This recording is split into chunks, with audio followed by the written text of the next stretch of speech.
esvaziar de si. Se ele não se esvaziar de si, ele vai estar falando dele mesmo e não do outro.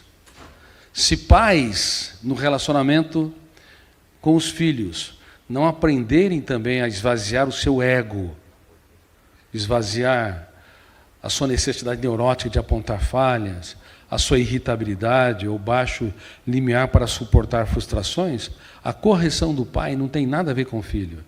É mais algo de foro íntimo. Ou seja, está dentro do psiquismo do pai, mas não está na intimidade emocional do filho. Porque o pai compreende virtualmente o seu filho através da sua consciência, que nunca atinge a realidade do objeto pensado. É confuso? Se você está um pouco confuso, isso é um dos objetivos da minha conferência. Porque a mente humana é muito mais complexa do que até hoje nós imaginamos. Por exemplo, casais. Eles prometem que na saúde e na doença, na miséria e na fortuna, eles se amarão. Não é isso? Mas, só que eles esquecem que deveriam se amar também na discussão. Aí um começa a atritar com o outro, a discutir com o outro, a apontar os erros. E quanto mais eles se tornam indelicados, com a necessidade neurótica de mudar o outro ou a outra, mas eles estão falando deles mesmos. Se eles não se esvaziarem para abraçar mais e julgar menos, para apoiar mais e criticar menos, para elogiar mais e excluir menos, eles não sabem namorar. Começaram bem o romance, mas vão terminá-lo no inferno dos atritos. E a maioria dos casais terminam o relacionamento não porque não começam amando, mas porque não sabem amar, porque não entende que há uma solidão paradoxal da consciência virtual, que elevar o tom de voz não muda o outro, invade a privacidade do outro, porque quando você eleva o tom de voz, a sua irritabilidade é sua, particular, e você tenta pressionar o cérebro do outro ou da outra, chantagear, dominar algo indominável. Por quê?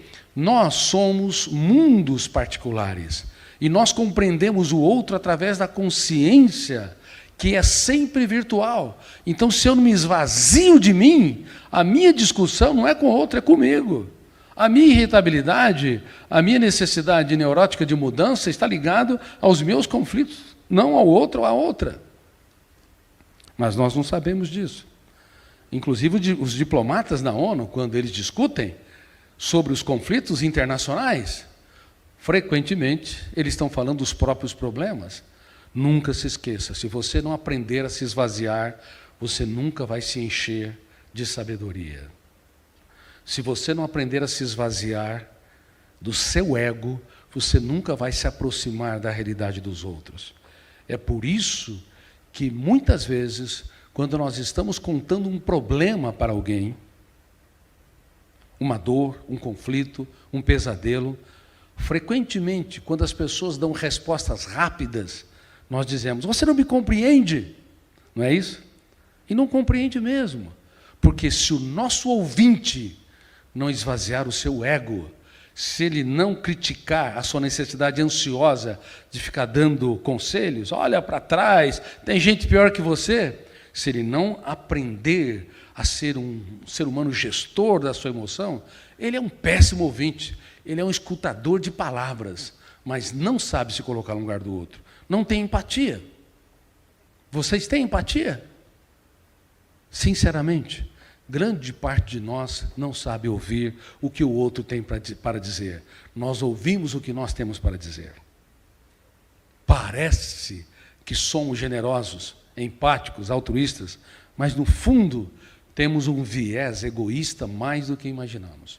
E é por isso que frequentemente não apenas os casais começam o relacionamento no céu do afeto e o terminam no inferno dos atritos, mas também as relações interpessoais entre pais e filhos são altamente traumatizadas. Quer um exemplo? Os pais, quando as crianças não sabem falar, quando eles são bebês, eles tentam falar com seus filhos? Sim ou não? Não falam muito? Não vê a hora para chegar em casa para dialogar com as crianças? Elas não entendem nada, mas eles tentam. Quando as crianças aprendem a falar, eles se calam ao longo dos anos. Não é assim? Raramente são os pais que perguntam para os seus filhos quais são os seus pesadelos, quais são os seus dias mais tristes. Aonde eu errei não soube. Os pais, no mundo todo, são mutistas em relação ao essencial.